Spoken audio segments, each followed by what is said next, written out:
Massa Nour, bonsoir. Thanks so much for being there for the launch of this incredible project. I'm sorry that I couldn't be with you. It's my partner's wedding tonight, so I think that's a very good queer excuse to not be amongst you tonight.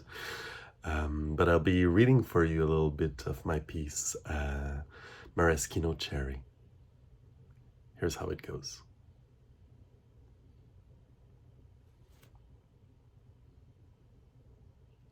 Tuesday, when I realized that my partner was breaking up with me, I moved away from her in bed. I sat down at the other end, feet on the floor, a bit bent. My posture was cinematic, I admit. "Why are you acting so dramatic?" she asked me. "No one is watching, you know. I'm queer, trans, and half Arab. I wasn't even close to being dramatic in the cultures I belong to." I had just been talking about divas with my chosen family the night before. They immediately brought up Judy Garland at Carnegie Hall. With all due respect for Judy Garland and her artistry, she was not a diva in the same vein as Fairouz, Kulthum, Dalida, or Sabah.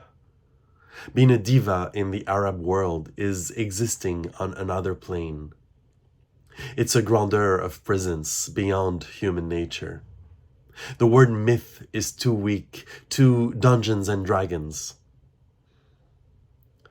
An Arab diva doesn't sing. She's made up of supernatural, carnal expression. Listening to Kulthum isn't listening to music. When she sings, it's the universe hanging on her lips, coming out of her mouth. When she cries, her tears are torrents pouring out again and again and again. And once again, even more. It doesn't end. It's never too much. Too much is beautiful. I gave my love a breakup without an outpouring of emotions or tears, nothing too dramatic, just my benignly theatrical pose on the bed. Now that I don't have to adapt myself to a cis-Western gaze, why should I be content to only experience my suffering a little bit before moving on? What's the point? Sabah expresses all the pain of her people, all the pain of humanity. Fairouz holds all the rage of passions, the nobility of all feeling. I can no longer deal with all this suffering. I'm in pain, still in so much pain. The day my grandfather died, my mom didn't want us to see him, didn't want us to come with her. I imagined him proud and emaciated, waxy and inert, his mouth wide open. I didn't see my mother cry. She took refuge at Saint Joseph's oratory for a while. At the funeral ceremony, which took place in a church, I read a passage from Le Petit Prince. Everyone was very well dressed. Lots of the men looked like Grandpapa. Lots of strangers, few tears, some laughs, strong handshakes, a bit of a reunion. At night, my sister and I hid in a wardrobe to recite the rosary by candlelight. May his soul go to heaven and all of that.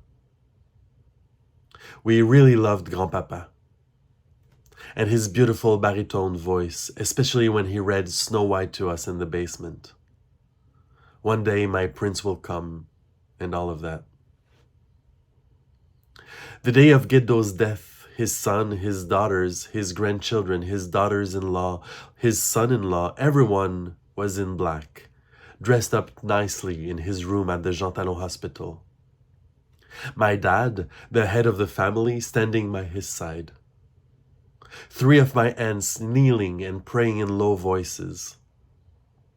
Geddo smiled weakly, still wearing his traditional white kula.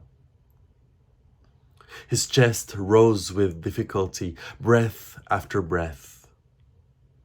It's weird to see the similarities between my aging torso and the memory of his. Water in his lungs, 4 bypasses, a dozen grandchildren present for his final moments. He lived well. We spent 2 days at the hospital, all together in relative silence. My dad has this rare benevolence during moments of tragedy.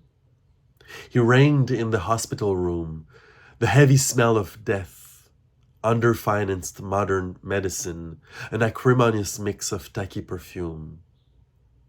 Jackets, ties, stiletto heels, and polished shoes, all in black, all in silence, in prayer and discomfort. And Geddo. Geddo, who I loved with all my child's heart despite the language barrier. Geddo the patriarch drew his last breath. The silence that followed was one of the most opaque that I've ever heard in my life. And then the pain exploded. One aunt started wailing, crying to no end. Another fainted, cracked her skull on I don't remember what. The cousins suffocating in their tears and snot. Everyone was crying, howling, a chorus of 30 mourners, exuberant, infinite, and heartfelt laments, nothing held back. My sister and I were in such pain, pain as large as the world. But we didn't know how to explode as they did. During this time, my mother, white professional doctor that she is, was talking to someone about the funeral and the body and the death certificate, and he was a good man. He didn't suffer. The volume level was impossible. Shukran Lik. Bonne soirée.